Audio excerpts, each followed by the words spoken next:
Hey guys, tonight we wander into a world that thrums with life. Smells of fresh hay, sweat, and roasted chestnuts.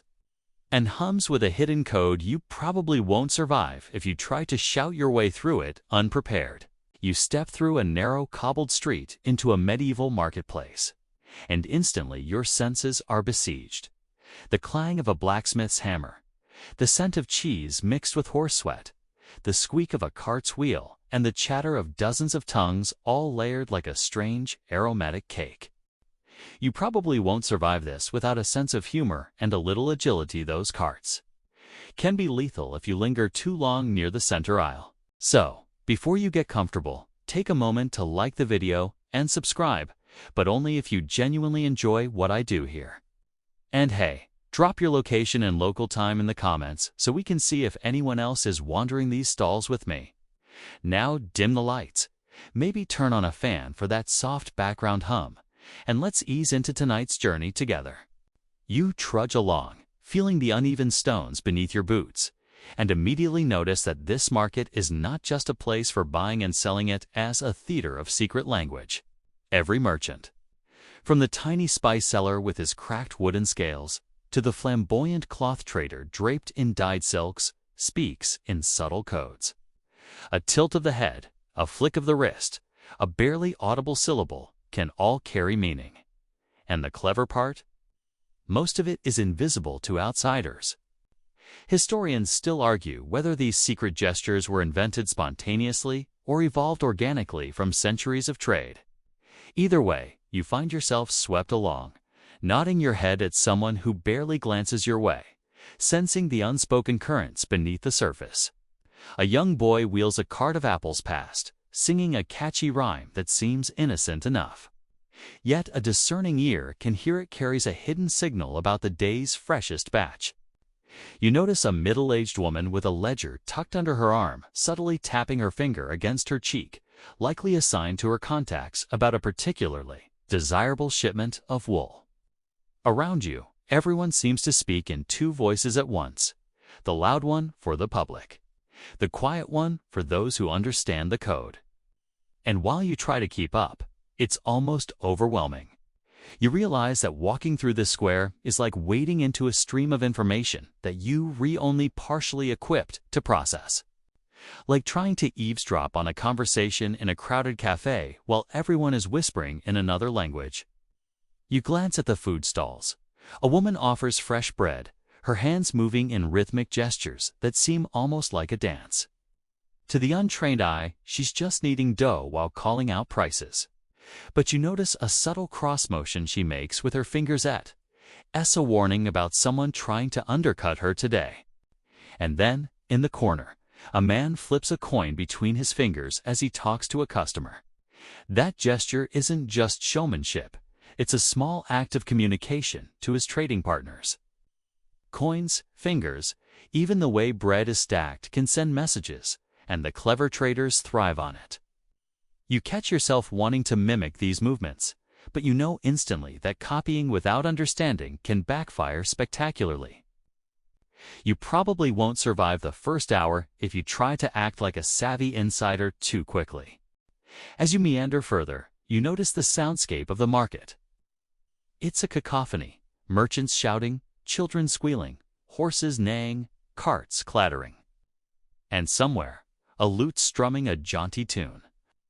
But beneath all that noise, there's another rhythm, the rhythm of signals and cues. A wink here, a nod there, a whispered word just beneath the surface. The marketplace is alive in two layers at once, one for those walking openly and another for those in the know.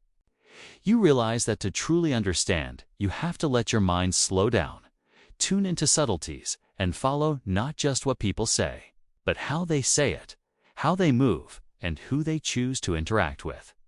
It's almost like learning a secret dance while the music is played by 100 different orchestras simultaneously. Your stomach grumbles, drawing your attention to the smells around you. Fresh baked bread, roasted meats, dried herbs. And a hint of something unplaceable, perhaps the refuse of last week's market, perhaps just a stray cat. You notice that certain merchants position themselves strategically so that their best goods are closest to the pathways where the most people walk. Others hide valuable wares behind screens or baskets, relying on gestures and small signals to let regular buyers know what's available. There's a balance between secrecy and display. Historians still argue whether these arrangements were deliberate strategies codified over decades or simply improvisation born from necessity. Either way, you feel like an intruder in a living puzzle, where each piece is moving and shifting depending on who approaches and who watches. A juggler passes by, tossing apples high in the air, laughing and yelling, drawing a crowd. To everyone else, it's entertainment. To the merchants, it's also a signal. A playful distraction, a warning to watch for pickpockets, or perhaps a cue to negotiate pricing elsewhere. You can't help but smile at the absurdity. People juggling, selling, negotiating, and communicating all at once. And you realize that humor, slight exaggeration, and theatricality are integral to this secret language. Without a wink, a joke, or a little absurdity, the marketplace would collapse into confusion. It's like everyone agreed to a secret performance, except you've just been handed the front row seat without a script. You meander toward a stall selling colorful cloths. It's a trader. A tall man with a crooked smile gestures with his elbows in a way that seems random but is actually deliberate. You watch as a customer approaches, whispers something, and the trader briefly tilts his head while tapping the table. That single moment conveys a complex agreement, price, quality, and perhaps even the time for a future transaction. You try to commit this to memory, but already a new interaction begins across the aisle, pulling your attention in three directions. It's dizzying, exhilarating, and slightly terrifying. You probably won't survive a day here without developing a sixth sense for timing and observation. The air shifts slightly as a horse-drawn cart rumbles past, scattering small scraps of straw and leaves. You feel the brush of activity vendors repositioning themselves. Children chasing coins that have fallen, and the subtle dance of market signals continuing unnoticed by most of the crowd. You spot a young woman whispering to a boy, who then scurries off to deliver a message. That act, simple to an outsider, is layered with meaning, warnings, invitations, and perhaps a hint about which traders are friendly today. Even children learn this language, almost like a rite of passage, because the marketplace doesn't forgive ignorance lightly. Finally, as the sun dips lower and the shadows stretch across the square, you pause to breathe in the full panorama of sights, smells, and sounds. You notice that every human interaction here is encoded in subtle gestures and deliberate movements, and even as a visitor, you can begin to sense the patterns. The marketplace is more than commerce, it's a living organism. A network of communication that thrives on secrecy, humor, and shared knowledge. And as you walk slowly toward the edge, you can't help but feel a thrill at being part of it, even if only for a fleeting moment. You probably won't survive long without paying attention, but for now, you're alive in its rhythm. Learning its secret language, one glance and gesture at a time. You keep walking through the marketplace, your ears straining to catch patterns in the chaotic murmur of voices. And it slowly begins to make sense, almost like tuning a radio through static. You notice that Latin phrases intermingle with Old French and local dialects, bending and twisting until they sound like playful nonsense to the untrained ear. Yet, to a seasoned merchant, each phrase is precise. It signals availability, quality, or a warning. You probably won't survive long if you speak plainly here, because every word you utter is a potential clue or liability. Merchants speak in a tongue of trade, a private patter that thrives on ambiguity and double meanings, and you're witnessing it in real time. Historians still argue whether this hybrid language was consciously crafted for security or simply emerged from centuries of diverse travelers mingling in close quarters. Either way, it feels alive and electric as you move deeper into the crowd. A baker calls out "Pain Calito" to a group of women near her stall. On the surface, she's advertising hot bread. But you catch a subtle, upward flick of her hand, barely perceptible. which actually signals that she's running low on her finest loaves and that a trusted customer could secure the last batch. You realize that this double-layered speech runs through the market like an undercurrent, and it's impossible to ignore once you start noticing it. Even a casual phrase can carry multiple meanings depending on context, gesture, and intonation. You start mimicking small gestures subtly, careful not to draw attention. Because if you misstep, the seasoned traders might assume you're a nosy outsider rather than a potential customer.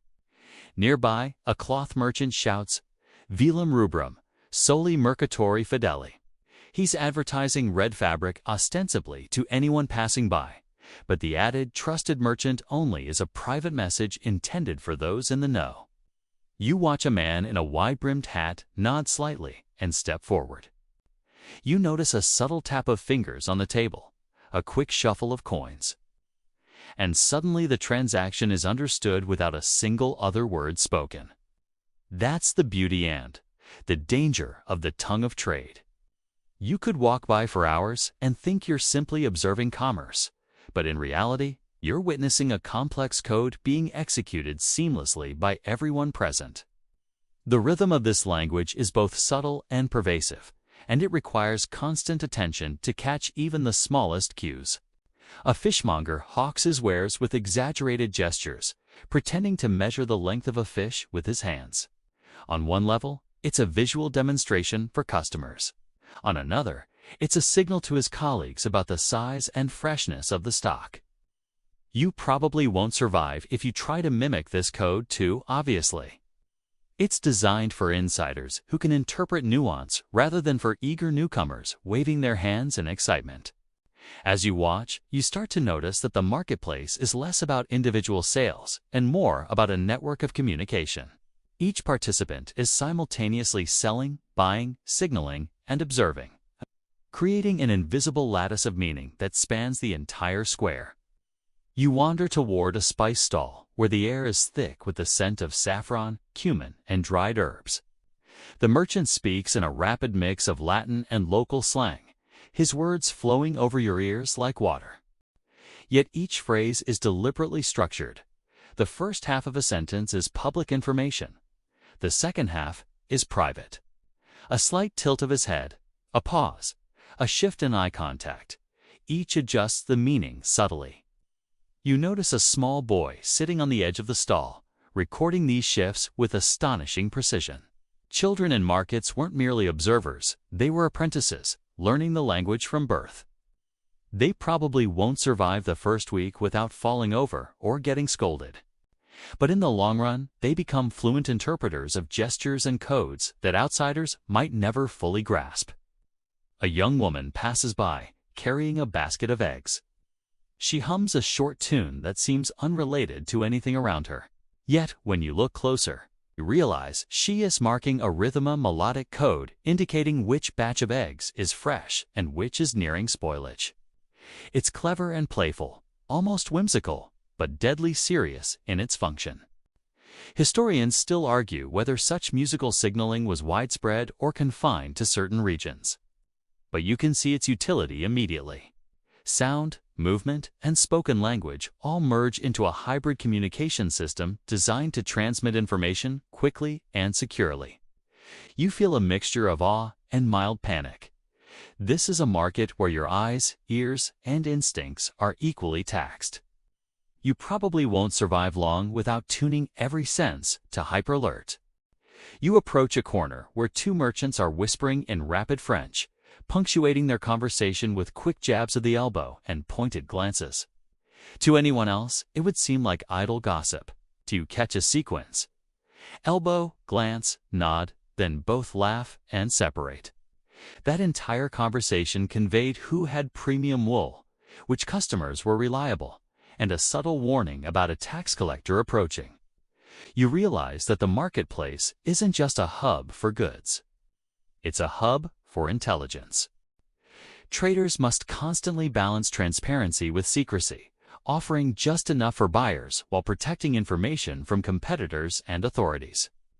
Nearby, a shoemaker displays finely stitched boots. He talks to a customer in the local dialect, but occasionally slips in a word from Latin and gestures with his fingers like a silent conductor. You notice the subtle layering. The Latin word signals quality. The local word signals price, and the finger motion signals delivery or timing.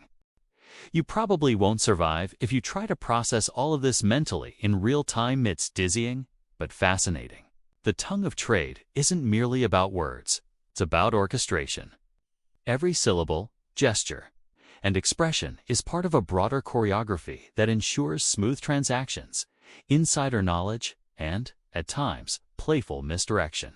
You pause by a stall selling tiny trinkets. The merchant is explaining his wares to a young boy, but he pauses repeatedly, tapping the coins on the counter in a distinct rhythm. That rhythm isn't random, it's a pricing signal, a negotiation tool, and a way to identify someone he knows versus someone he doesn't. You probably won't survive long if you interpret these cues literally, because the meaning isn't in the act itself, but in the context and timing. You begin to appreciate that this market is a living textbook of human communication, blending language, music, and movement in ways that feel both ancient and oddly modern. By now, the sun is shifting, casting long shadows across the cobblestones. The market hums with layered messages, and your brain buzzes, trying to decode them. You notice a merchant leaning slightly, tilting a basket, winking and laughing, all in one fluid motion. To outsiders, it looks like mere theatrics. But you can feel the subtle precision, pricing cues, quality indications, and warnings about competitors. Historians still argue whether medieval traders formalized these gestures into any structured grammar or relied entirely on improvisation. But as you stand in the middle of it all, you sense an underlying logic. You step aside to catch your breath, inhaling the mix of spices, leather, and bread, and realize you've been absorbing an entire vocabulary without uttering a single word. Every glance, gesture, and sound has contributed to your understanding. You probably won't survive your first day as a trader if you try to act boldly, but for now, you're learning, observing, and marveling at the complexity around you. The tongue of trade is alive, fluid, and endlessly inventive, and you're standing in the middle of it, soaking it all in. There's a rhythm here, a pulse, a subtle music that binds everyone together without anyone needing to announce it. You.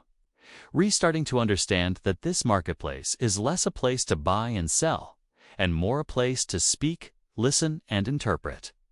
A living code of gestures, words, and sounds, and for the first time, it feels like you're part of the secret. You follow the faint clang of metal and the thump of heavy boots, moving deeper into the heart of the marketplace, and realize that here, gestures and coins are as powerful as words. Every transaction is layered with subtle signals, and even the smallest motion carries meaning. You probably won't survive without developing an acute eye for detail. Because the market is a stage of silent communication where mistakes are noticed immediately. Fingers twitching, coins flipping between palms. A quick tap on the counter, these are all part of an invisible dialogue. Historians still argue whether such nonverbal exchanges were universally understood across towns or were unique to each market. But watching them unfold makes it clear that everyone here speaks this secret language instinctively. A fish seller rolls a shiny coin between his fingers as he talks to a customer. The flip isn't for show. It signals a price point without the words leaving his mouth. You notice a slight variation in the flick. This could indicate a premium catch or perhaps a hint at a future discount if the buyer is trusted. Around you, merchants practice an almost choreographed dance, hands brushing, coins jingling, all under the watchful eyes of the crowd. You probably won't survive long if you try to mimic these signs without knowing the subtle differences between them. They a shorthand for experience, trust, and reputation. Nearby, a young boy demonstrates a secret method of counting coins, tapping the pile twice with one finger and once with another.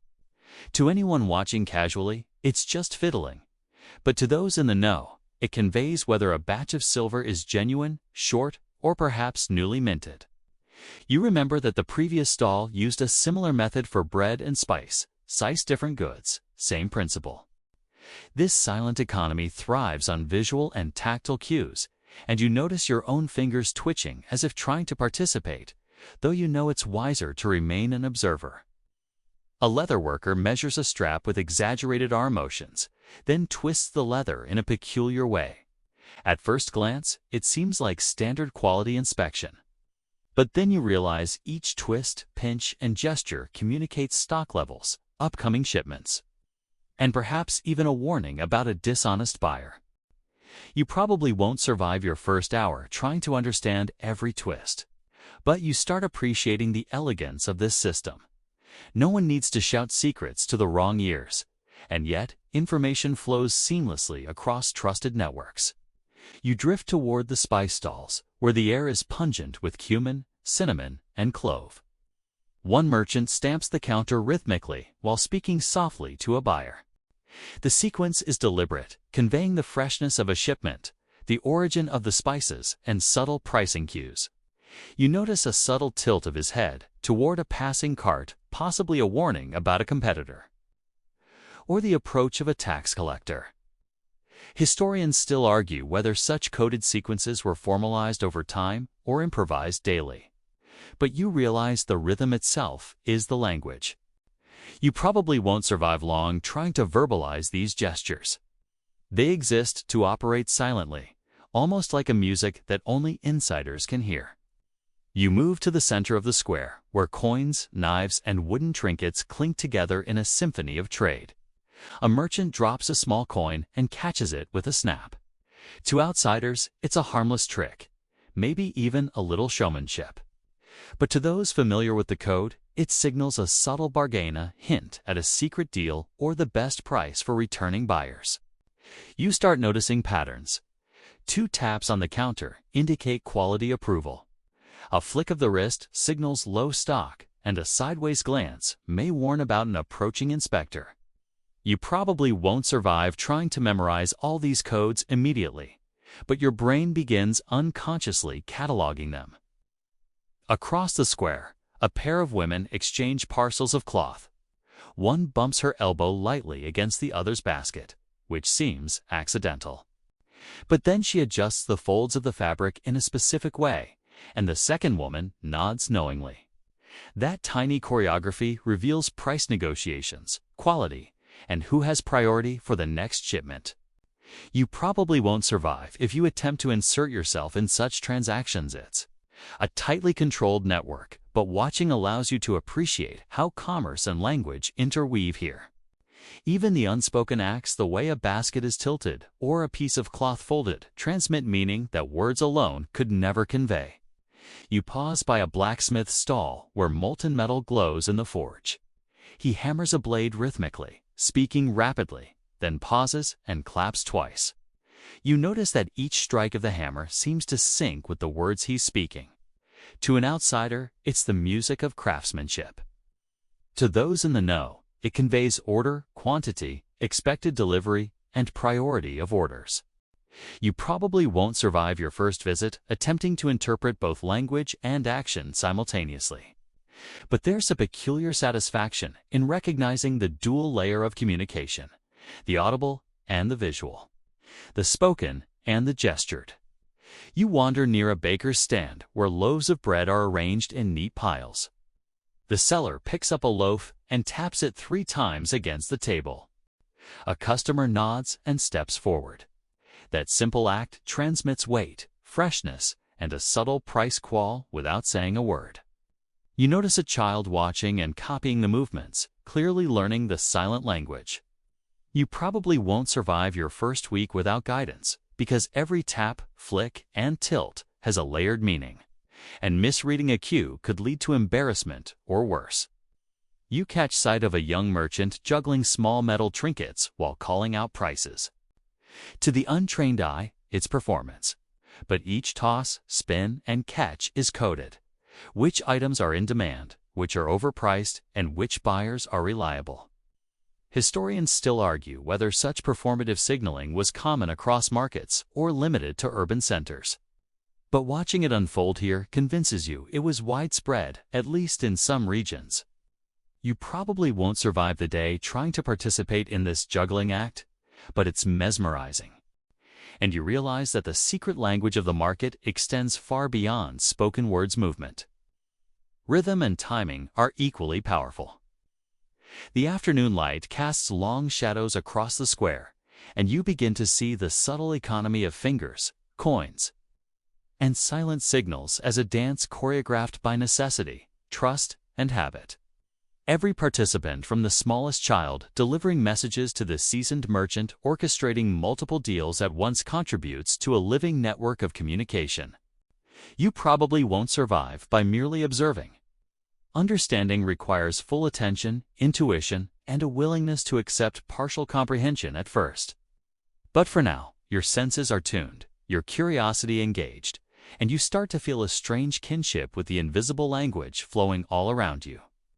As the sun tilts toward evening, you realize the marketplace operates on dual channels: the public, loud and theatrical, and the private, silent and coded. Coins, fingers, gestures, and glances, these are as vital as speech itself. You probably won't survive your first day without absorbing the rhythm and pace, but even a visitor can sense the patterns, the precision, and the playfulness embedded in every transaction. Each silent signal is a story, a negotiation, a tiny burst of intelligence navigating the chaos. And as you pause to watch, you understand that this language of commerce is not just survival, it's culture, performance, and human ingenuity, all rolled into the hum and clamor of the marketplace. The loud clamor of the marketplace begins to settle into a rhythm as afternoon stretches toward evening. Yet the din of voices still forms an almost musical background to the subtle signals threading through the crowd. You notice that market criers, those booming heralds who parade through the streets announcing wares, have a language of their own embedded in their chants. At first, it seems straightforward: fresh fish, its finest fish from the river. But as you listen closer, you detect a pattern. The pitch, rhythm, and emphasis of their calls convey extra information: timing, availability, and even warnings about surly buyers or nearby authorities. You probably won't survive your first day ignoring these vocal cues, because they're an essential part of the marketplace's secret communication system. Historians still argue whether this coded chanting was a conscious creation or emerged organically from centuries of oral tradition. But for you, it's now impossible to separate melody from message. You drift closer to a crier who is gesturing with wide, exaggerated sweeps of his arm while shouting. To a casual passerby, it's merely a performance to attract attention. But you quickly notice the subtle tilts of his fingers, left to signal good quality, right to indicate scarcity, a small flick backward to warn of a recent inspection or approaching tax official. It's almost as if the air itself is imbued with a secret conversation layered atop the public one. You probably won't survive the morning trying to replicate it, but watching provides a deep sense of how auditory performance can become practical communication. A quick pause in his chant may signal a delay in the delivery of goods, while a sudden clap or change in volume could indicate an imminent discount or bargain. You marvel at how the marketplace has orchestrated a symphony of hidden cues over the centuries, a language built not just on words but on the subtleties of sound. Nearby, a pair of tailors argue quietly, yet their movements speak volumes. One taps the edge of a measuring tape while the other adjusts a piece of cloth, and you suddenly realize this is no ordinary disagreement. Each gesture conveys inventory status, client priority, and a subtle hint about competitive pricing. You probably won't survive attempting to translate every single motion immediately.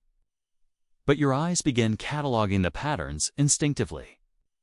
This rhythm of hand movements and subtle signals threads through every market encounter, creating an undercurrent of meaning that can be as precise as spoken word, yet invisible to most outsiders.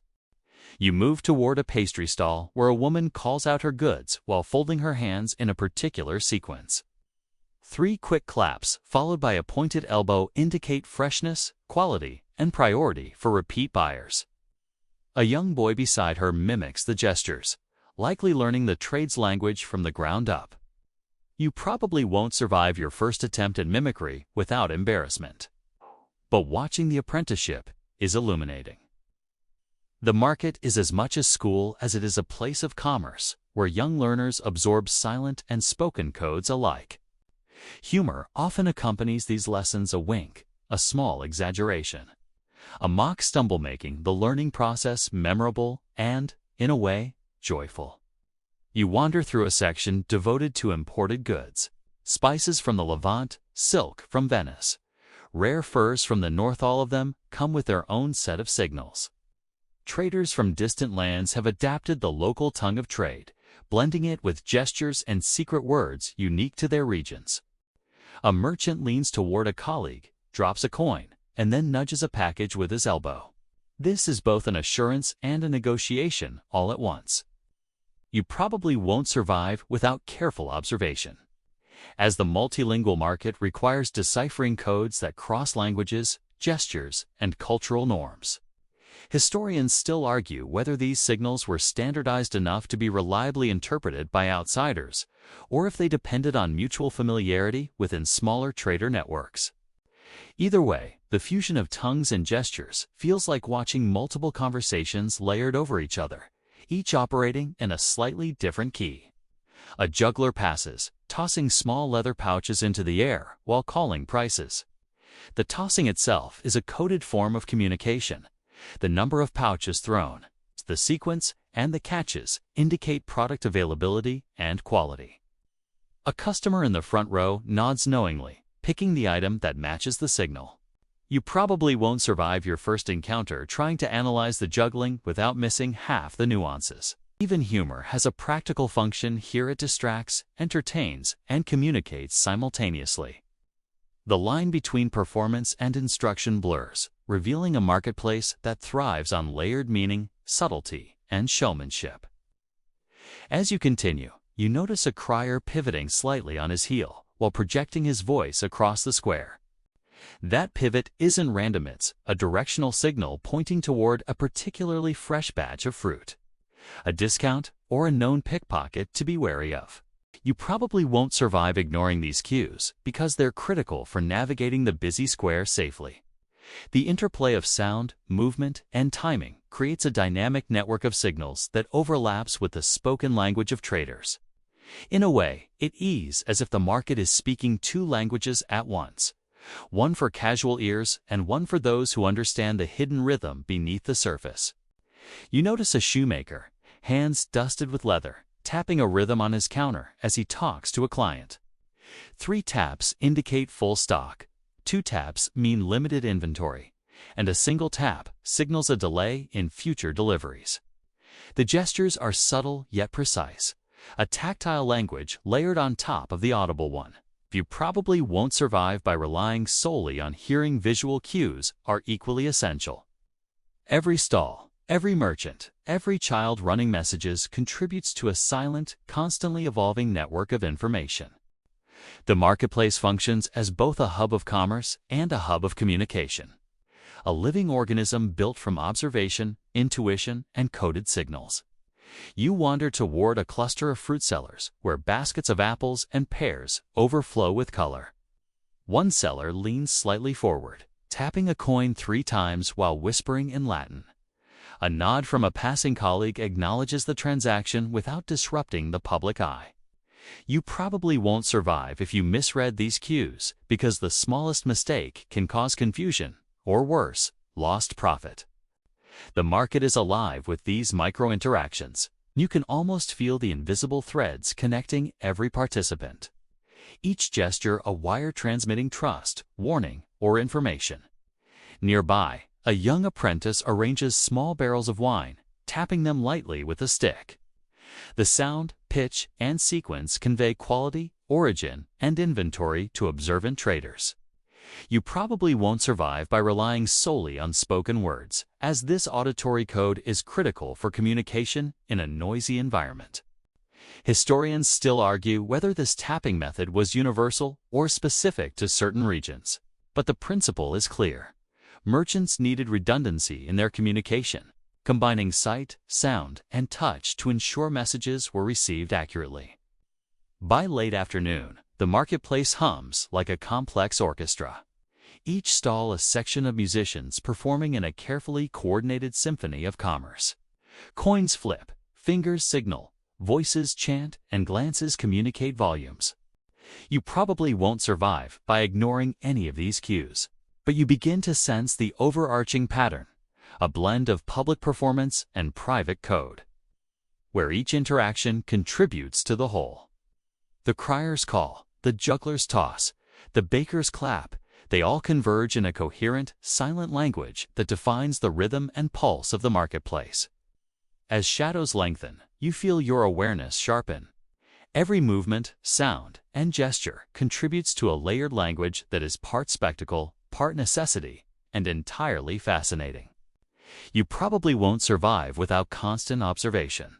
But you now realize that the marketplace is more than a site of trade, is a complex communication system, live and adaptive, teaching, warning, and guiding its participants through coded signals that exist in plain sight. You feel a thrill knowing that you are absorbing these secrets, even as the sun tilts toward the horizon, casting a warm glow over a square that speaks in multiple tongues at once. You continue your slow, deliberate trek through the market, now keenly aware that every stall hides a story, every gesture hides a code, and every whisper is a thread in the larger tapestry of commerce. Your eyes scan the crowd, noting subtle shifts in posture, nods exchanged between merchants, and even the way baskets are tilted or stacked. Guilds dominate some corners of the square, their members moving with a quiet precision, signaling affiliation through slight touches, phrases in coded jargon, or even the way a tool is carried across the arm. You probably won't survive your first week if you don't learn to read these markers, because guilds guard their secrets fiercely. Historians still argue whether apprentices were fully indoctrinated into these secret languages from the first day, or if they gradually picked them up through observation. But watching the careful choreography of guild members makes it obvious that the codes are both deliberate and pervasive. A blacksmith approaches, hammer in hand, and murmurs a series of numbers while adjusting the angle of his wrist on a newly forged blade. To a casual observer, it seems like routine measurement, but you can see the hidden meaning. Production quotas, pricing, and expected delivery timelines are all encoded in the rhythm and placement of the hammer strikes. You probably won't survive if you fail to notice these nuances, as the language of the guild is as practical as it is secretive. Apprentices are taught to internalize the gestures, the nods, and the subtle flicks of the wrist, blending their work with the silent communication network that sustains the guild's reputation and efficiency. A young woman approaches a weaver's stall, adjusting her scarf in a way that seems incidental but actually serves as a discreet greeting to the guildmaster. A flick of her fingers and a quick glance confirm a pre-arranged understanding quality checks have been completed. Payments are ready, and another shipment can be expected soon. You probably won't survive your first attempt to participate in such an exchange without prior instruction, because these signals are calibrated to avoid misinterpretation. You notice a group of apprentices nearby, watching the interaction like hawks, learning both the visual and verbal codes, and even the playful exaggerations that help protect the guild's secrets. You drift closer to a leatherworker who arranges belts and pouches in a deliberate pattern. One belt lies across the edge of a table, angled toward a colleague. Another pouch is stacked differently from the rest. The arrangement communicates inventory status and priority items for the day, a subtle but highly effective system that allows insiders to operate without disturbing public buyers.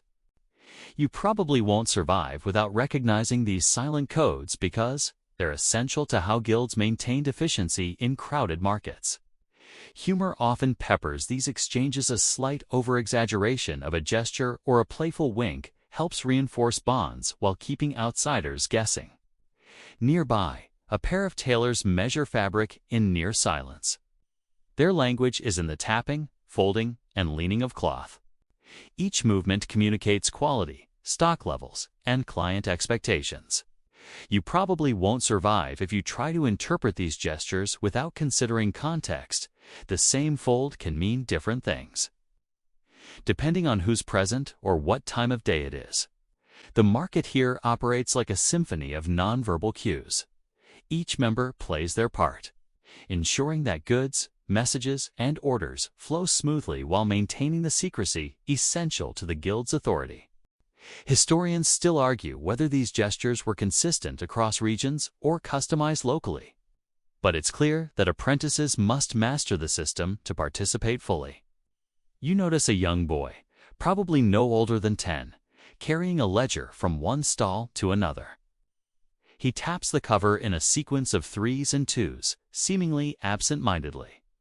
But you catch on he's transmitting updates about inventory and pricing between guild members, ensuring that the silent network remains accurate throughout the day. You probably won't survive attempting this level of coordination without deep understanding. Yet observing him, you sense the precision and trust that bind guilds together. Humor and small tricks, like pretending to stumble or joking about a misplaced item, often accompany these interactions, reinforcing relationships while preserving secrecy. The spice corner of the guilds is particularly intricate. One merchant tosses a handful of cumin into a basket, taps the side of the container, and then whispers a Latin phrase under his breath. This is both a public display and a private signal. Freshness, quantity, and upcoming shipments all communicated simultaneously. You probably won't survive attempting to decode every gesture, but it's mesmerizing to watch. Apprentices learn to blend observation, intuition, and rote knowledge, making the market a living classroom where gestures are lessons and performance is pedagogy. In a quieter corner, a goldsmith taps tiny ingots with a hammer, each strike producing a subtly different tone. The sequence communicates stock quality, ongoing orders, and client priorities. You probably won't survive if you assume this is random hammering. It's a fully integrated language of sound, complementing gestures and spoken cues.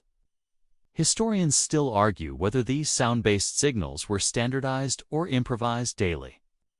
But it's clear that insiders could read these tiny auditory signals just as fluently as spoken word.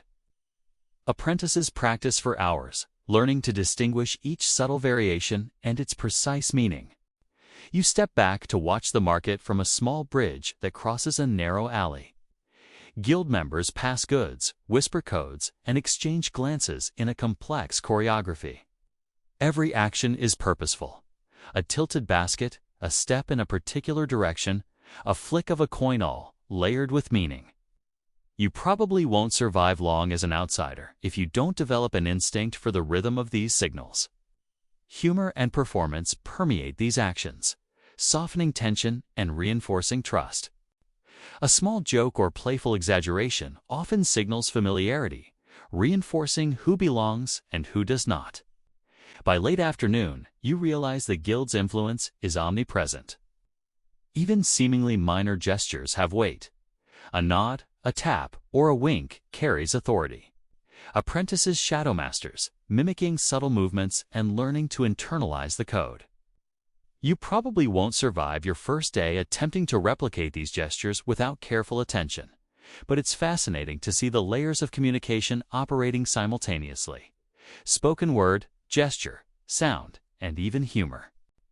The guild's secret language ensures that commerce, information, and trust circulate smoothly, shielding the market from outsiders while creating a rich tapestry of interwoven meaning. You drift to a quieter stall where a master potter demonstrates his work.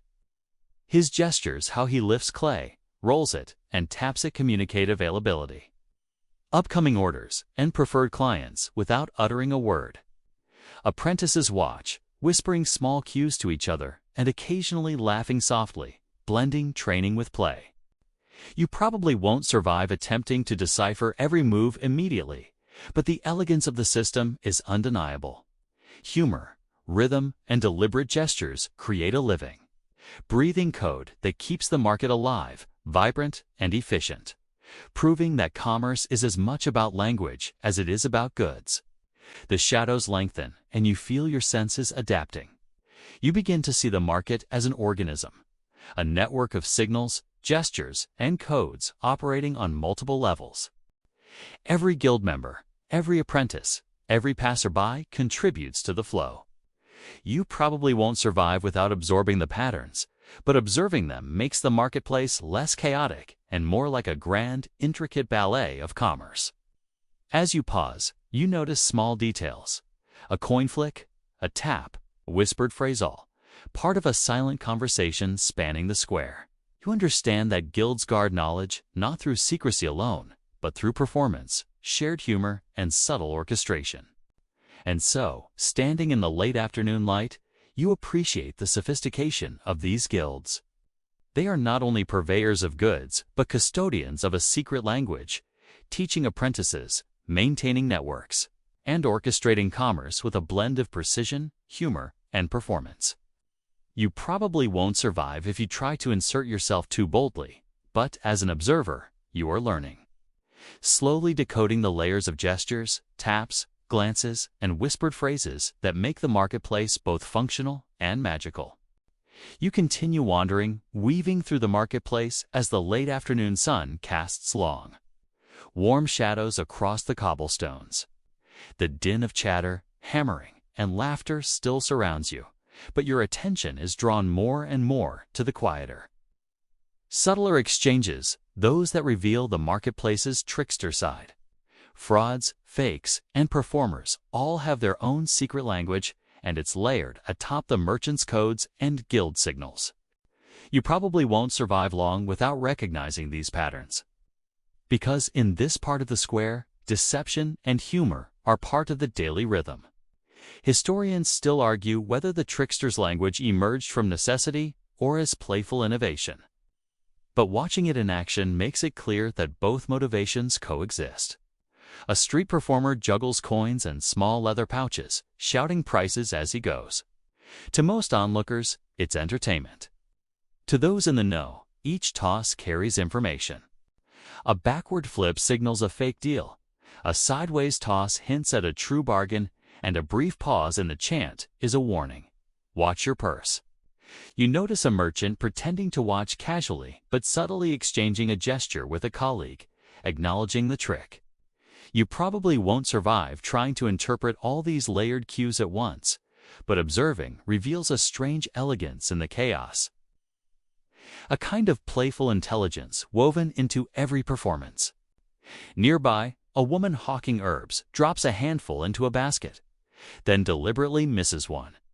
A customer laughs, thinking it's an accident, but in reality, it's a coded message, a warning of counterfeit stock nearby. You notice a young boy leaning against a post, copying her gestures, clearly learning the art of misdirection. You probably won't survive attempting to mimic these acts too early. But it's fascinating to see how humor, exaggeration, and playfulness are used to communicate warnings, validate authenticity, and sometimes just to entertain. It's a delicate balance, too overt, and the trick is revealed. Too subtle, and the message is missed. A jester prances by, juggling apples while making faces and mimicking the motions of merchants at nearby stalls. Each exaggerated movement corresponds to a code known only to regulars and alert that a shipment is especially valuable or that someone is trying to cheat. You probably won't survive without tuning into both the performance and the market's context, because these entertainers blur the line between spectacle and instruction. You notice the crowd reacts differently than it would to ordinary merchant signals. The trickster's language relies on ambiguity, requiring the audience to interpret actions carefully. Historians still argue whether jesters were co-opted by merchants to transmit messages or if they independently developed their coded antics, but watching them, you can see how the system integrates seamlessly with the broader market communication. You pause by a stall selling small trinkets and jewelry. The merchant handles coins in a deliberately flashy way, flipping them through his fingers, catching them, and pretending to drop a few. Each movement is calculated. A drop that appears accidental signals that a certain buyer is trustworthy, while a catch with a flourish indicates the price is negotiable.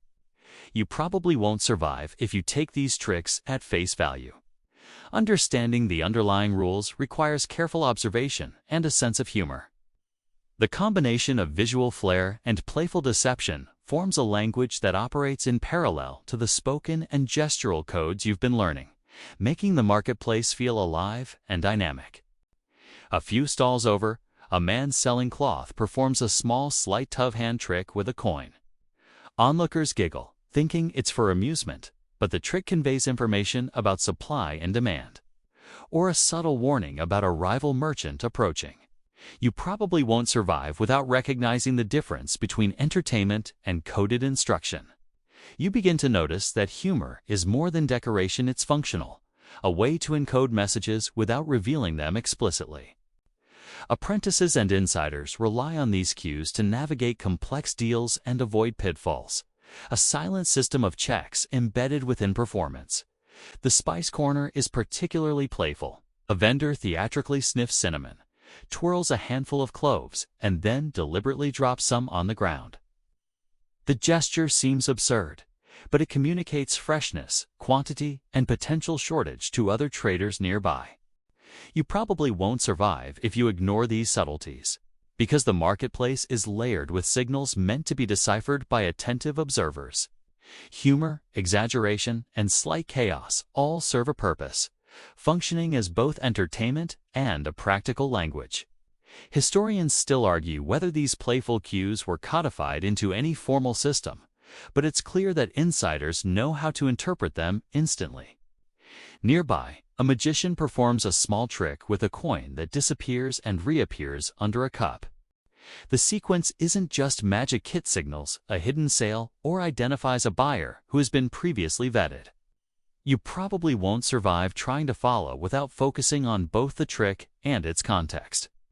The interplay of humor, deception, and coded signals shows that the market operates on multiple levels simultaneously: performance, commerce, and secret communication. You start to appreciate the intelligence behind these displays, how playful gestures convey important information while entertaining the public. You notice two children running past, carrying small parcels. They tap each parcel against a wall in a specific rhythm before handing it off. To outsiders, it's childish play. To insiders, it's a signal about stock levels, client priority, and potential tricksters in the area. You probably won't survive ignoring these small acts, because they form an essential part of the network of coded signals that keep the marketplace running smoothly. Humor and performance are integrated into these messages, ensuring that information flows while remaining concealed from casual observers. You wander past a stall selling fresh bread. The baker flips a loaf high into the air and catches it in a basket. A customer nearby nods, and you realize the flip conveys freshness, weight, and quality. You probably won't survive interpreting this if you focus only on the words spoken. Gestures, humor, and play are all part of the message. Apprentices mimic the baker's actions, learning not just the trade, but the secret language embedded in every performance. Historians still argue whether this playful approach was universal or specific to urban markets. But observing it now, you see how effectively it communicates without words. The late afternoon sun casts golden light over the square, highlighting the gestures, flips, taps, and juggles that fill the market with a hidden, playful language. You probably won't survive trying to mimic or interrupt these performances without drawing attention. But watching them allows you to appreciate the intelligence, humor, and layered communication in play. The trickster's tongue exists alongside the trader's codes, guild gestures, and silent exchanges, creating a vibrant ecosystem of signals that ensures commerce, safety, and entertainment all operate simultaneously. By the time shadows lengthen and the crowd thins, you feel your senses have adapted to this layered environment. You understand that the market isn't simply a place to buy or sell, it's a living organism, a theater of performance and play, where gestures, humor, and subtle deception form a secret language that keeps everyone informed, amused, and cautious. You probably won't survive long without observation and intuition, but even as a visitor, you've begun to decode the rhythms, the cues, and the playful intelligence woven into every movement, every toss, every laugh. The sun is slipping lower, and a soft orange glow begins to settle over the cobblestones. You notice the market's tempo shifting as the day's rush tapers. But the secret language doesn't slow down. It only becomes subtler, more nuanced. Merchants lean back slightly, gestures soften, and whispers replace boisterous calls. You probably won't survive ignoring these quieter cues, because they convey information just as critical as the loud announcements earlier in the day. Historians still argue whether these subtle exchanges were meant primarily for trusted buyers or also for internal guild communication. But watching them makes it clear they serve both purposes. The marketplace becomes a stage where silence speaks volumes, and every tilt of the head or flick of a hand carries weight. You drift past a wine cellar stacking barrels. Each barrel is marked with a small scratch in a pattern. 2 diagonal marks, a single horizontal, then a tiny dot. To casual eyes, it's meaningless, but you recognize it as inventory coding, signaling vintage, quantity, and whether a barrel has been promised to a regular client.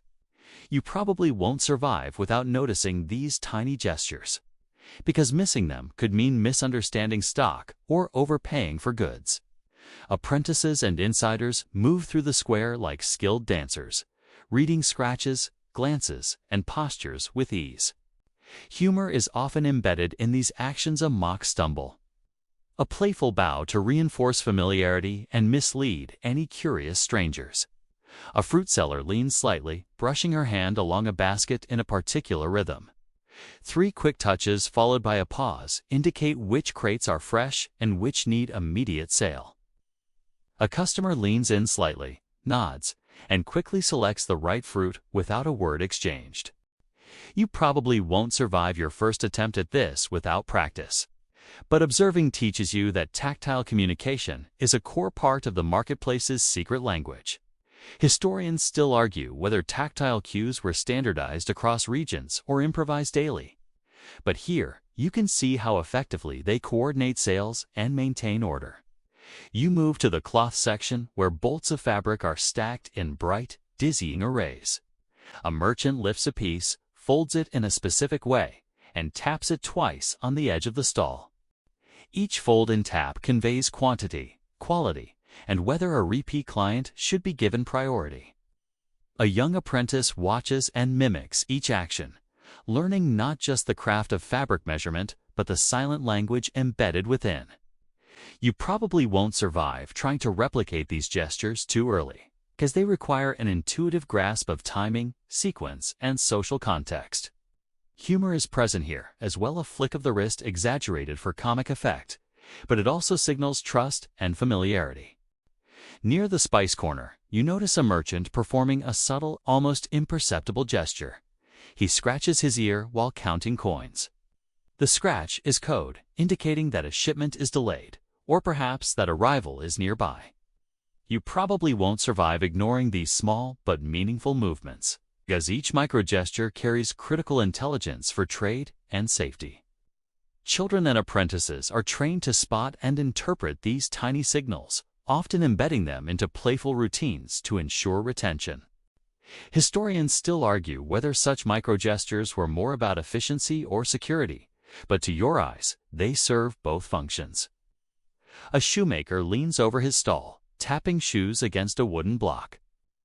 The taps vary in rhythm, pitch, and intensity. One pattern signals freshly completed orders, another warns of low stock, and a third indicates that a premium client is approaching. You probably won't survive trying to interpret these sounds without context, yet watching reveals a musical quality to the marketplace's hidden language. Performance, humor, and practicality intertwine, ensuring that communication is effective, efficient, and occasionally entertaining. Apprentices practice these rhythmic cues for hours, learning to read the marketplace like a musical score. You wander toward a corner where 2 merchants converse quietly while swapping small parcels. Their gestures are tiny, an elbow bump here, a subtle nod there. Yet, each movement carries multiple layers of meaning: quantity, pricing, quality, and even subtle warnings about competitors.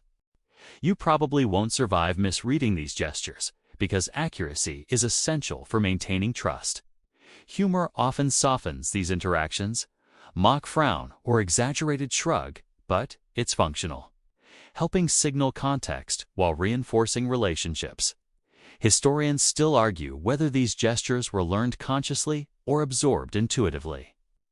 But for now, you sense the intelligence embedded in every subtle motion. Across the square, a baker arranges loaves in a deliberate pattern on his stall. Some are stacked tall, others laid flat, and a few are tilted slightly to the side. This arrangement isn't decorative. It conveys availability, freshness, and priority for favored customers. You probably won't survive ignoring these visual codes because they form a critical part of the marketplace's silent language. Children and apprentices practice reading them, developing an instinctive ability to interpret patterns that outsiders would miss. Humor and play are sprinkled in an exaggerated tilt, a deliberately uneven stack, but each act communicates something tangible, blending entertainment with practical messaging. You notice a juggler passing through again, spinning coins and small trinkets. This time, his performance is more than spectacle. It's a coded signal about stock levels, customer reliability, and the approach of officials. You probably won't survive failing to notice the rhythm, the toss sequence, or the pauses, because they carry precise information. Performance, humor, and misdirection all merge, creating a language that is at once entertaining, practical, and secretive. Historians still argue whether performers were deliberately co-opted by merchants for communication, or if the practice emerged organically, but you can see how essential it is to the marketplace's ecosystem. A young apprentice runs past, carrying a ledger, tapping it twice on a bench and once on the wall. The rhythm conveys inventory updates to other traders without speaking a word. You probably won't survive ignoring these auditory cues because they ensure smooth coordination across the square. Humor is often embedded in these messages, disguised as clumsy motion or playful mimicry, teaching participants while simultaneously entertaining. You begin to realize that the marketplace functions as a multi-layered organism. Gestures, sound, humor, and speech all interweave to create a living, responsive network of communication. As the day drifts toward evening, shadows lengthen and the market's pulse slows. But the secret language remains active, adapting to the quieter rhythm. You notice how gestures, taps, glances, and playful performances maintain order and facilitate commerce without words, creating an intricate system that feels almost magical in its complexity. You probably won't survive ignoring any of these cues, but as you observe, you begin to internalize the patterns, recognizing the elegance of a marketplace orchestrated through layers of subtle communication. The humor, misdirection, and rhythm all work together to form a living language, blending practicality with entertainment, teaching, and trust. By the time the final shoppers drift away and the evening air cools, you feel a new level of awareness settling over you. The marketplace is not merely a hub for goods. It is a theater of performance, a network of coded gestures, and a school for apprentices who will carry the language forward. You probably won't survive if you attempt to replicate it without guidance, but as an observer, you've begun to grasp the logic, humor, and intelligence embedded in every interaction. The market hums around you, a living organism speaking in layers of sound, gesture, and play, and for the first time, you truly understand how the secret language of commerce shapes both survival and culture. Evening creeps further into the marketplace, casting a soft golden haze over the cobblestones and painting long shadows across stalls that have been bustling all day. You notice the pace has slowed, but the secret language of gestures, signals, and playful cues continues unabated. Traders now lean on subtler communication, layering silent messages on top of conversations as the square empties. You probably won't survive if you underestimate these late-day cues. They often carry warnings, opportunities, and insider information. Historians still argue whether the subtle codes of evening were standardized across towns or improvised locally, but as you watch, you see the system's elegance in motion, A fishmonger arranges her remaining catch, tapping lightly on the scales in a deliberate pattern. One short tap followed by two long ones. You recognize this as an inventory signal: fresh stock, quantity, and potential discount for returning buyers. A fellow merchant notices and nods a silent acknowledgement that the message is received. You probably won't survive attempting to follow without context, because the rhythm is nuanced, dependent on prior knowledge, and interpreted differently by insiders and apprentices alike. Humor is subtly integrated. A wink or an exaggerated gesture helping convey meaning while reinforcing social bonds. Nearby, a spice merchant dusts his hands theatrically, sprinkling a pinch of saffron across the counter while glancing toward a colleague. You realize this is not mere performance. It signals quality, origin, and availability of specific spices. A young apprentice mimics the gesture, learning how to encode information through movement. You probably won't survive ignoring these tactile and visual cues, because they are essential to navigating the marketplace efficiently. Historians still argue whether such movements were part of formal guild instruction or learned informally, but your eyes tell you that practice and observation were key to mastery. You wander to a stall of brightly colored fabrics where two merchants converse in hushed tones. One folds a bolt in a particular way while tapping it 3 times. The other leans slightly forward, adjusting the edge of the cloth. You realize these micro-movements are laden with meaning. Stock levels, expected demand, and trusted buyers are all being communicated without a word. You probably won't survive misreading these gestures because understanding sequence and timing is crucial. Humor occasionally punctuates these exchanges up. Playful nudge or exaggerated frown to reinforce relationships while maintaining secrecy from outsiders. Across the square, a shoemaker lifts a boot and strikes it lightly against a block. The pattern of tap short, long short signals order priority and product availability. A nearby apprentice watches closely, copying the motion with precise timing, a mixture of play and instruction shaping their understanding. You probably won't survive if you fail to see the functional purpose of these musical gestures. Performance, rhythm, and subtle humor all converge to create a layered communication system, demonstrating that even late in the day, the marketplace remains a complex web of signals.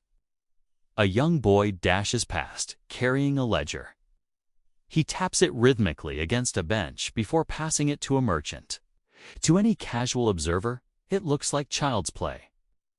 But you understand the taps convey updates about inventory, prices, and potential rivals in the square. You probably won't survive ignoring these signals, because they ensure the smooth flow of information that underpins trade. Humor softens the learning process for apprentices, while performance makes signals memorable and practical simultaneously.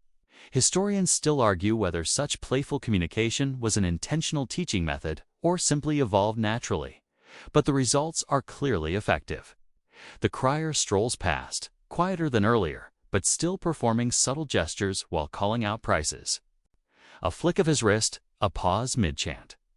Even the tilt of his head communicates hidden information: stock availability, quality, and whether a competitor is nearby.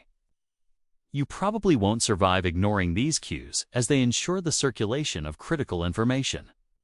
You notice a merchant leaning slightly to adjust a basket, a mirror gesture that confirms the message was understood.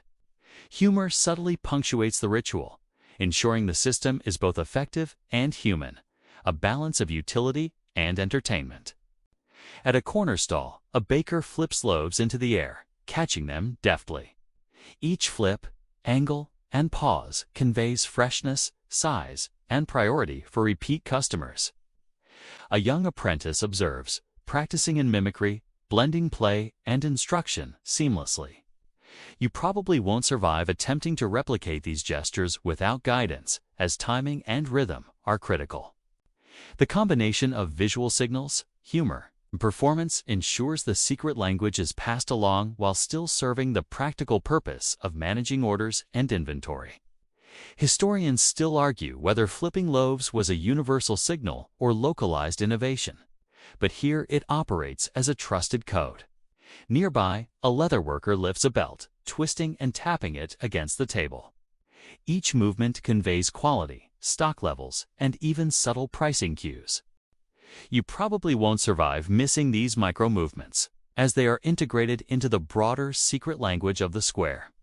Humor and exaggeration often accompany these gestures, a playful roll of the eyes, a wink reinforcing familiarity and trust.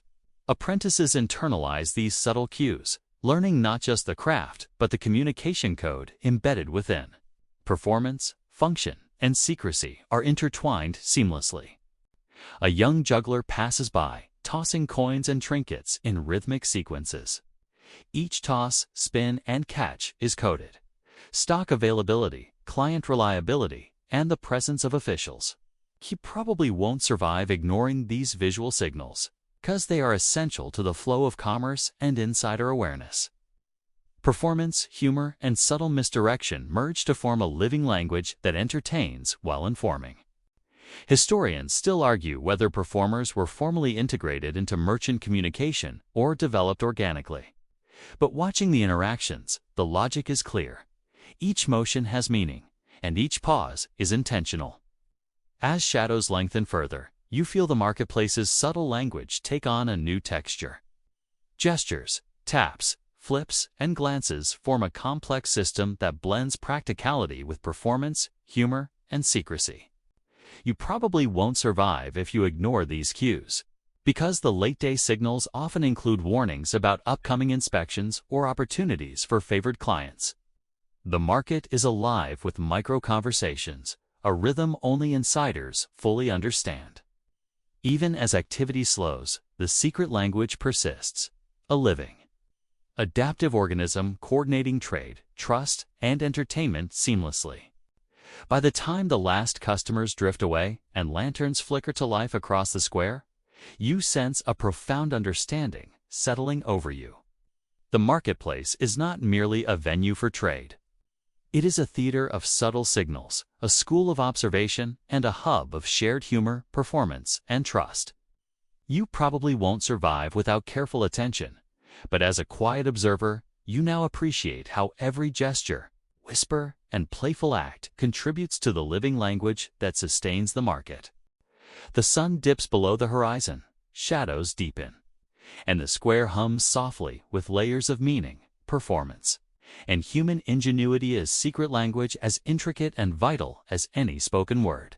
Night falls over the marketplace, but the square isn't entirely silent. The final merchants are closing their stalls, yet the secret language of gestures, signals, and subtle humor continues to hum beneath the surface. Lanterns flicker along the cobbles, casting soft golden pools of light where hands, coins, and small packages continue to convey information.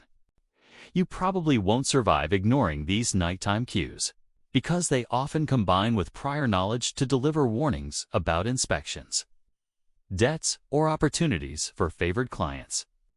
Historians still argue whether nighttime signals were standardized or improvised daily. But it's clear that the market remains alive long after the crowds have gone. A spice merchant leans over his final pile of saffron, tapping it twice against the counter, then flicking a finger toward a lantern. At first glance, it appears to be idle motion, but you realize it's a signal about remaining inventory and upcoming shipments. A colleague across the square leans subtly, acknowledging the gesture. You probably won't survive if you ignore these subtle exchanges, because even a small misinterpretation can disrupt trade or trust networks. Humor often softens these interactions. Playful wag of the finger or mock sigh conveys friendliness while ensuring the message is noticed. Nearby, a leatherworker arranges a few remaining belts in a particular pattern. Each tilt, fold, and tap signals whether items are in high demand, low supply, or reserved for known clients. A young apprentice crouches nearby, practicing the gestures and mimicry, blending play with instruction. You probably won't survive trying to replicate these signals too soon, because subtle timing and spatial awareness are essential. Historians still argue whether apprentices were formally instructed in these secret signals or absorbed them passively over time, but observation clearly plays a key role in mastery. You drift toward a corner where a shoemaker stacks boots for the night. He taps one boot once, another twice, and a third 3 times. The rhythm is code, order priority, available inventory, and upcoming deliveries. You probably won't survive misreading these taps because timing and sequence carry precise meaning. Humor is often embedded in these actions. An exaggerated swing of the foot or a playful wink reinforces bonds while making the message memorable. Apprentices watch closely, learning how performance and function blend to form a secret language that governs the market. A juggler passes by, spinning small pouches and coins in the lantern light. Each toss, catch, and pause communicates availability, reliability of clients, or warnings about inspectors. You probably won't survive ignoring these visual and rhythmic cues, because they're essential to understanding late-night market operations. Humor and playful exaggeration are woven into the performance, ensuring the messages are noticed, internalized, and shared among those who understand. Historians still argue whether performers acted independently or were co-opted into merchant networks. But the functional purpose is clear: communication and entertainment in one seamless act. Near a bakery stall, the baker flips loaves in the air, catching them deftly. Each flip's height, rotation, and pause signals freshness, quantity, and client priority. A nearby apprentice mirrors the motion, blending learning with play. You probably won't survive attempting to follow without experience, because rhythm, sequence, and subtlety are crucial. The combination of performance, humor, and practicality ensures that the secret language persists even after the market has emptied. Historians still argue whether such flipping was local practice or widespread, but its efficiency is undeniable. You notice a young boy running past, carrying a ledger and tapping it in a rhythmic pattern against a wall. At first, it seems like idle play, but you quickly recognize the coded signals, inventory updates, expected shipments, and warnings about rival traders. You probably won't survive ignoring these auditory cues because they are as critical as gestures or spoken words. Humor is embedded in these routines, disguised as childlike behavior, teaching apprentices while entertaining observers. This layered communication ensures the market continues to function smoothly, even as darkness falls. A cloth merchant folds his remaining bolts in a specific pattern, tapping once, twice, then leaning slightly. These micro-movements communicate quality, client expectations, and stock availability. You probably won't survive misreading them because context, timing, and previous knowledge are essential. Humor frequently accompanies these gestures, slight exaggeration, or playful wink making the secret language memorable and reinforcing social bonds.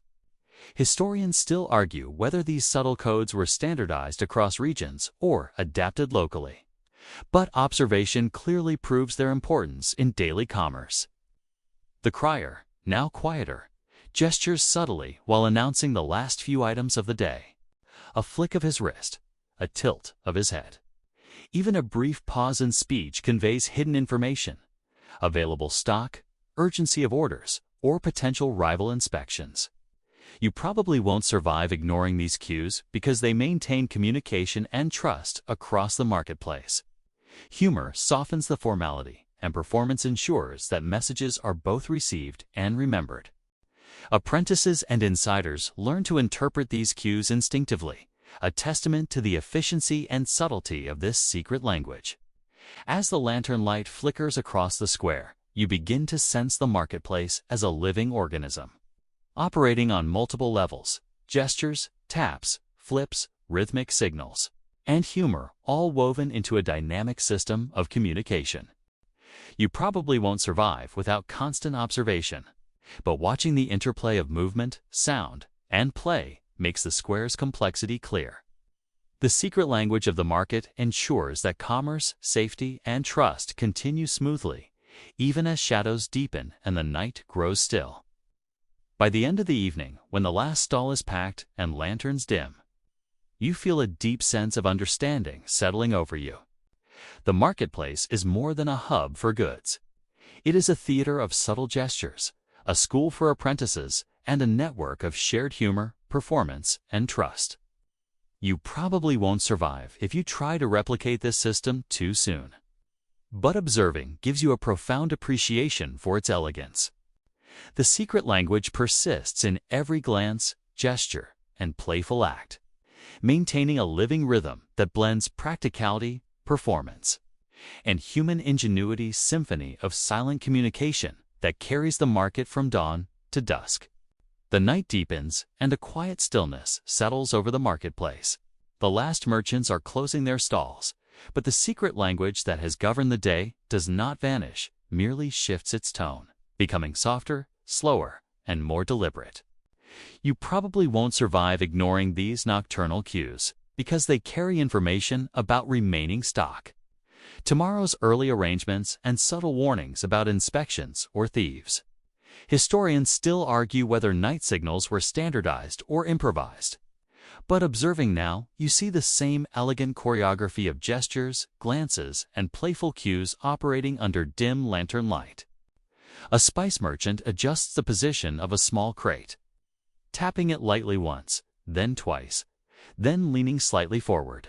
Each movement conveys availability, freshness, and priority for favored clients. A colleague across the square acknowledges the gesture with a subtle nod. You probably won't survive if you misinterpret these delicate signals. The language of the night relies on intuition as much as observation. Humor punctuates the interaction. A mock flourish of the hand or an exaggerated bow reinforces trust while masking the practical meaning from casual onlookers. Nearby, a baker flips the final loaves of the day in a rhythmic sequence.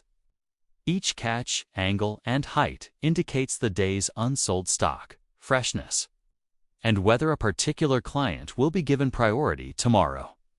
A young apprentice mimics the gestures, blending playful practice with instruction. You probably won't survive attempting to replicate the subtlety of these actions too early, because timing and rhythm are crucial. Historians still argue whether these nocturnal performances were taught formally to apprentices or absorbed informally through observation, but it's clear they remain an essential part of market communication. A leatherworker folds a few remaining belts in deliberate patterns, tapping them against the table once, twice, and finally leaning toward a lantern.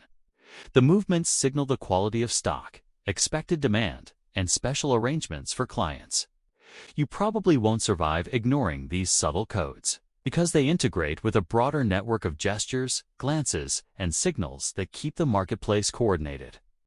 Humor is subtly woven in, often in the form of playful exaggeration, a wink, a mock frown, a humorous tilt that reinforces trust while maintaining secrecy. You drift past a shoemaker, observing the rhythmic tapping of boots against wooden blocks. Short taps, long taps, and pauses signal order priority, availability, and upcoming deliveries. A young apprentice observes and mimics the pattern, internalizing the subtle code through repetition and playful practice. You probably won't survive misreading the taps because accuracy is essential for maintaining both commerce and trust. Humor and exaggeration frequently accompany these motions, softening the interaction and making the gestures memorable for those in the know. Near a corner, a juggler spins coins and trinkets, tossing and catching them with precision. Each movement conveys information about stock levels, client reliability, and potential inspections. You probably won't survive ignoring the nuances of these visual signals, because they form an essential part of the nighttime communication system. Humor and playful exaggeration are integral, disguising the functional purpose of the performance while ensuring it is noticed and remembered. Historians still argue whether jugglers were formally co-opted into market networks or developed these signals independently. But their utility is undeniable. A cloth merchant folds the last bolts of fabric in precise sequences. Fold, tap, lean, pause. Each microgesture communicates quality, quantity, and client preference. A young apprentice practices alongside, blending play with instruction. You probably won't survive if you ignore these subtle, tactile, and visual cues, because they convey critical information to those familiar with the market's rhythm.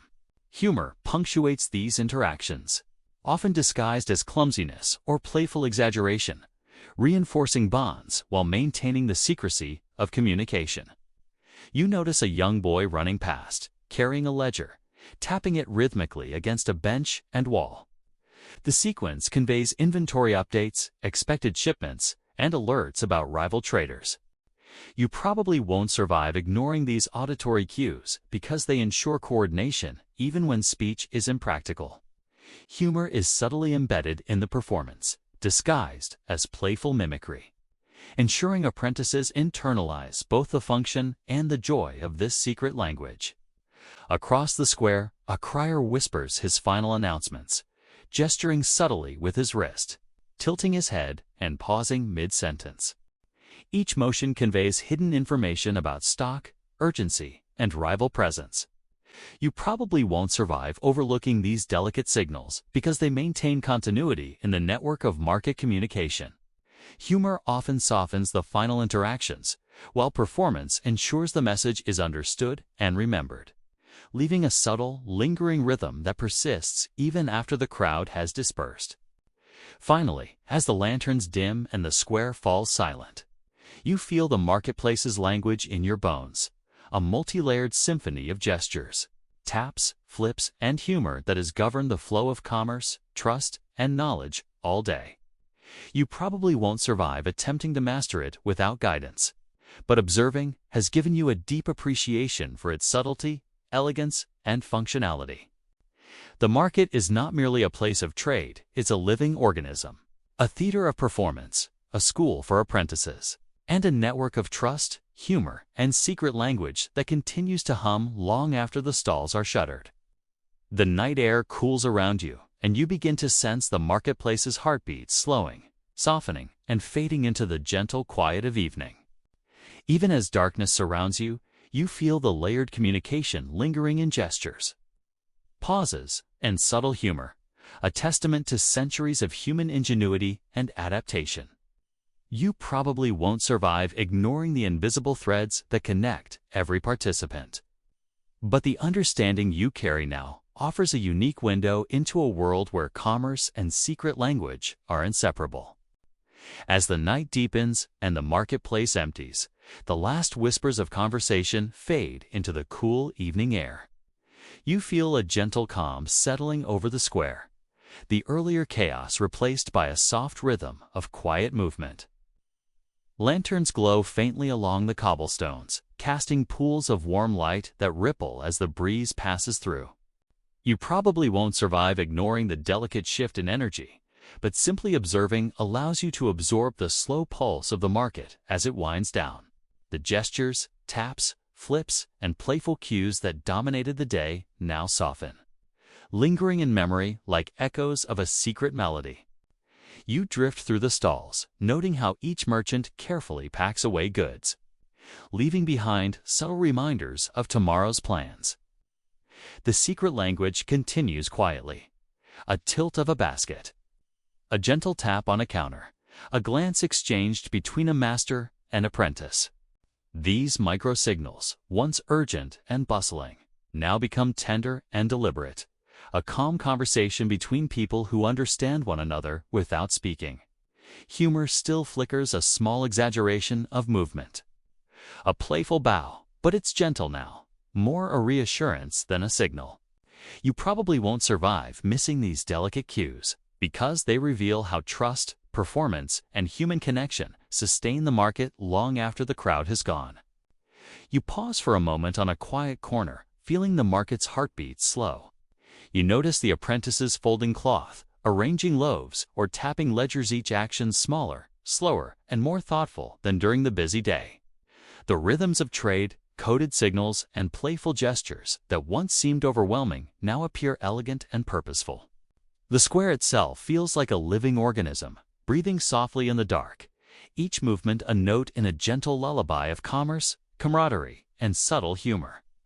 Finally, as you step away, the marketplace dissolves into shadows, leaving only the faint traces of its secret language in the memory of the cobblestones, the lantern light, and your own quiet awareness. You probably won't survive if you try to replicate every nuance, but observing has gifted you a sense of connection to this intricate world. The gestures, the performance, and the humor slowly fade into calm, leaving you with a lingering sense of wonder and understanding. Tonight, the marketplace rests, and so can you, wrapped in the gentle rhythm of history, humor, and human ingenuity.